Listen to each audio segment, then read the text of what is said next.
mailbag time here on Seahawks Today. Tyler Jones here, your fearless leader. Thanks for joining us. You got questions, I got answers. This comes from our Wednesday live show that we do, where people use hashtag Seahawks, they super chat, and we react to their questions in real time. I want to make sure that you have your notifications turned on. That way, you and your buddies are the first to know when we go live here on the channel, whether it's a free agent signing, whether it's for the draft or our Wednesday live show. Make sure you have your notifications turned on so you stay up to date and are aware of what's going on. The latest happenings with your favorite team, we got you covered each and every day here on Seahawks Today. Wayne writes in, with the signing of the guard Tomlinson, where do the Seahawks go with their first pick? Defensive line, safety, offensive line, or best available, or trade it for more picks? John Schneider would tell you best available. That has been his draft strategy for many years. But I'll say this, the Tomlinson signing does not change the need for the Seahawks at the interior of the offensive line. Whether it's getting another guard or going center, that still needs to be taken care of. Safety, defensive line, those are possibilities. I think that the Seahawks more than likely still go Troy Fautanu with that number 16 pick. I think that's still the consensus. That doesn't change. But maybe a guy, let's say, like Cooper DeJean becomes interesting, right? Maybe if Dallas Turner or Brock Bowers slips, that's a possibility. And let's be real. It's no secret that John Schneider likes J.J. McCarthy. There is a possible world where the Seahawks could trade up to 5, shock everybody, and go get the Michigan quarterback. We're a week away. I think Fautanu's the clear favorite, but it's still too early to say what definitively the Seahawks are going to do. The Boskin writes in, who is the best guy to get if we trade back and get a second-round pick, so mid to late pick? So, if the Seahawks trade back, okay, then I think you're looking at a couple different options. You could go quarterback with Michael Penix or Bo Nix, if you so choose. You could go defensive line and go with a guy like Tavondre Sweat out of the University of Texas. I think that's what you would likely be looking at if you were to do so, if you're going back all the way to the second round and picking up more picks as far as that goes.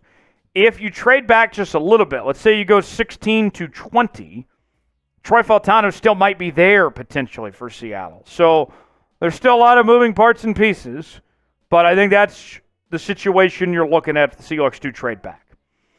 Derek writes in, is it a done deal the Seahawks will draft Troy Fautanu? So if I were to play the percentages on this, I would say there's about a 60% chance that he is the Seahawks pick at 16 overall. I still wouldn't rule out a possible trade. Still wouldn't rule out somebody else.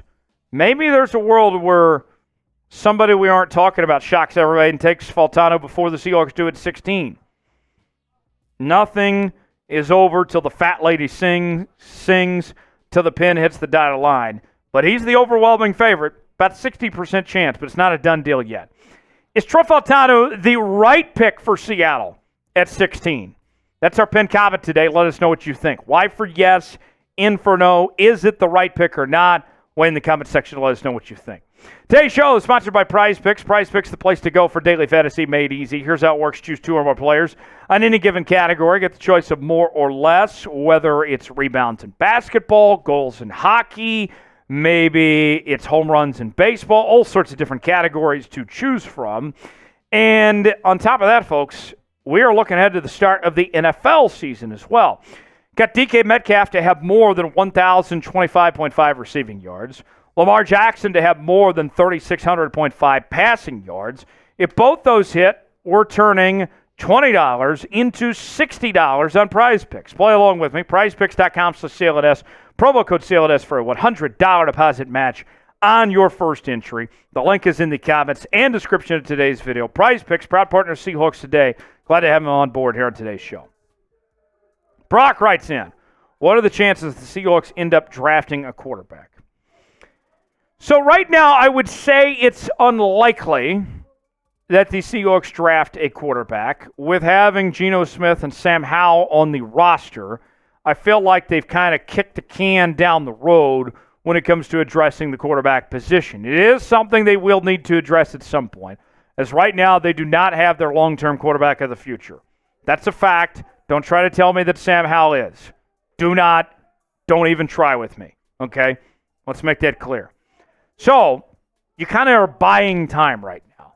Now, maybe the Seahawks are in a position where they trade back and they go get Penix or they get Bo Nix. That's certainly possible, but it's not likely, right?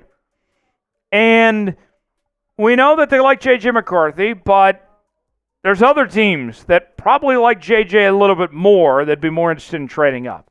So I would say it's a slim chance, but not an impossible chance if the Seahawks are going to go take a quarterback.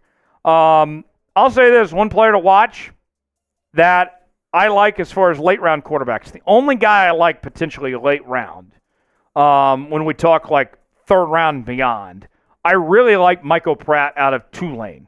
He's a bit of a project, but I'm optimistic about his future, so watch out. We'll see. Who's a quarterback the Seahawks should draft? If they're going to draft a quarterback, who should it be?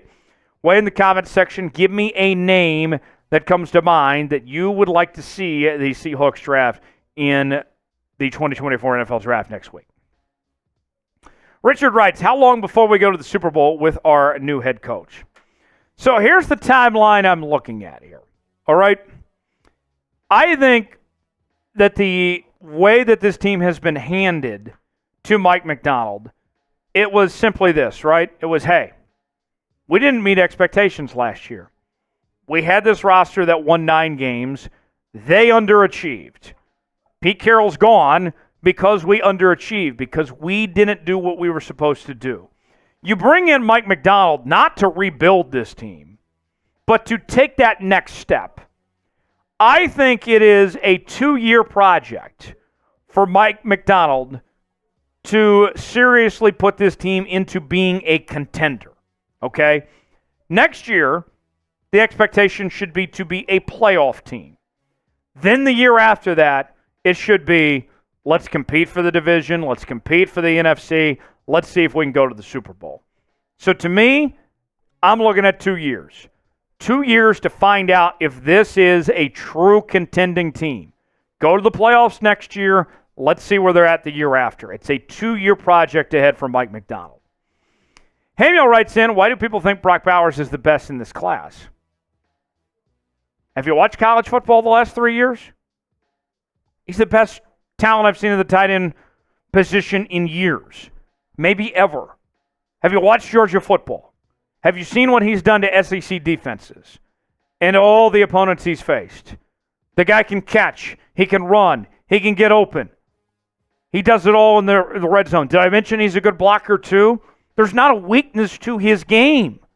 I love everything about Brock Bowers. And the fact that he might go 10th or even worse than that just blows my mind. I could make a case that Brock Bowers might be the best player in this draft. I mean, if you don't like Brock Bowers, then I don't know what to tell you. I mean, either you hate Georgia or something, because it's all right there. The smell test, the eye test, the agility test, every type of test he passes. I don't know what you don't like of Brock Bowers. It's all right there in front of you. I like everything about Brock. I'd love to have him in Seattle. If the Seahawks got the opportunity to get him, get him. Last question.